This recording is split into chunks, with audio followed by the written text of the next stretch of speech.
Hello friend, welcome to Paschimbanga nature ব্লগসে সবাইকে স্বাগত।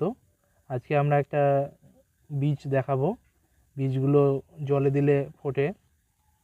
এই যে বীজগুলো হচ্ছে এগুলো হচ্ছে বীজ, এগুলো জলে দিলে ফুটবে।